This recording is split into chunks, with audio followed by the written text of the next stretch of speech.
Now, Paul, when he answers the question, in fact, look down in verse number 19. He says, God says, I'll have mercy on whom I want. I will harden whom I want. Look at verse 19. And thou wilt say then unto me, why does he yet find fault?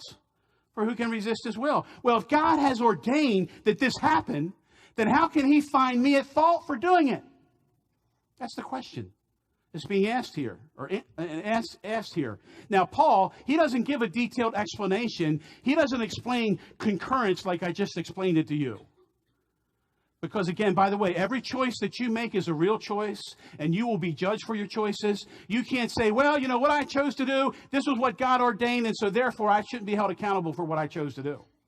Because after all, this is what God said was going to happen. So how can he find fault with me? How can he judge me if this is according to his divine sovereign will? How does Paul answer this question? Again, verse 19, for thou wilt say unto me, why does he yet find fault? For who can resist his will? Here's the profound answer from Paul. Look at verse 20. Nay, but, O man, who art thou that replies against God? Who are you to ask these questions of God? That was his response. Shall the thing formed say unto him that formed it, why have you made me thus? So what does Paul do here? Again, he doesn't give the answer I just gave. He just says, who are you to reply against God? And one commentator said this, Paul turns a question back on those who would question the Lord.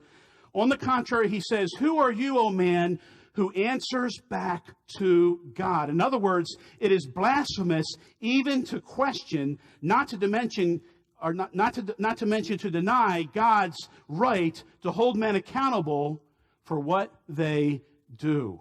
And it's obvious from Paul's wording that those who are asking these kind of questions are not people that are seeking truth. They're seeking a justification for their own evil choices. The basic answer is, who are you to question God? It is God who makes the choices. He can choose to do what he sovereignly chooses, and he can also hold men responsible and accountable for their choices, because both of these things are true. And again, there's a mystery there. But remember, I told you that theology is not a problem-solving venture. It's a what? It's a mystery-discerning venture. There are mysteries in theology that we can't figure out, but we know that both of these things are true, and we can't deny either side of this. Because if you don't deny either side, if you deny sovereignty or you deny responsibility, you'll go off into error. If you hold on to sovereignty with two hands and deny responsibility, you'll go off into error. You'll become a dead, cold, hyper-Calvinist, which is a theological error.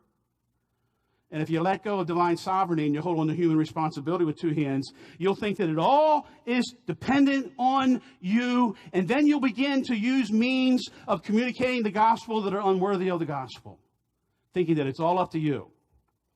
I want to tell you, friend, I thank God that I know it's not all up to me. If I felt that it was all up to me, I would resign immediately. That's too much of a burden to bear. I know that God is sovereign, and I know that I'm responsible for my actions. And both of these things are true. God is fair in all that he does.